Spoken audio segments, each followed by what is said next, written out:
कैलाश कुमार बंद में वेठा आहिनि ज़िले में मुख़्तलिफ़ जेके स्कीमूं हलनि थियूं केतिरियूं फ़ाल आहिनि केतिरियूं न आहिनि उनखे अलावा जेको आहे ज़िले जे अंदरि नाला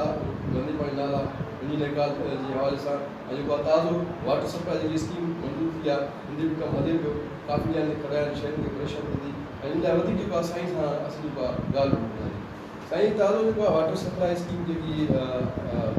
पूरे ज़िले कपकोट शहर में मिले पई उनजी घोटाई कमु तकलीफ़ मिलिया भुली विया आहिनि ऐं कुझु आहिनि जेको खॾा खुलियल आहिनि ऐं शहरनि खे तकलीफ़ थिए थी ईअं हलंदा तव्हां छा उन्हनि जो कमु असां वटि हले पियो उन जो टेंडर बि थियल आहे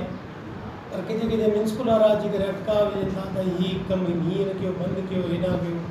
4-4 ॾींहं असां लेबर सीड़ा वेठंदा जॾहिं वञी करे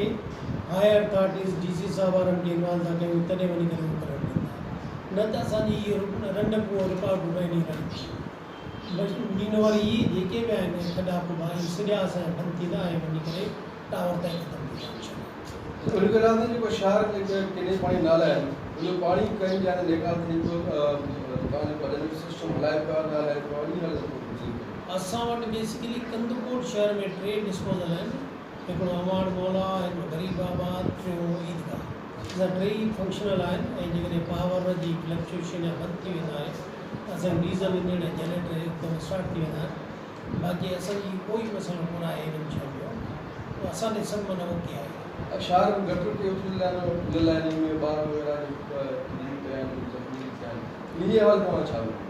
इहे बेसिकली असांजी रिस्पॉन्सिबिलिटी न आहे इहा रिस्पॉन्सिबिलिटी म्यूनिसिपल जी आहे बाक़ी पाणी असां वटि पंपिंग स्टेशन ते पहुचे उन जो निकाल करणु असांजी ज़िम्मेवारी आहे जंहिंजा इनशाला असां 100% रिस्पॉन्सिबल आहे ऐं उहो 100% पाणी निकिरे अच्छा उनखे लाइ पूरे ज़िले जे अंदरि स्कीमूं जेके हलनि थियूं कुझु फाल आहिनि कुझु गैर फाल बि आहिनि या केतिरी स्कीम नयूं आहिनि या केतिरी ईंदियूं या केतिरो कमु थी चुको आहे उन्हनि मां ड्रेनेज स्कीमूं ब्रांच लेडी बि असांजियूं 5 आहिनि ऐं वाटर सप्लाई स्कीमूं 2 आहिनि 5 मां 3 ते कमु हले पियो ऐं ड्रेनेज ते 2 ते कमु बंदि आहे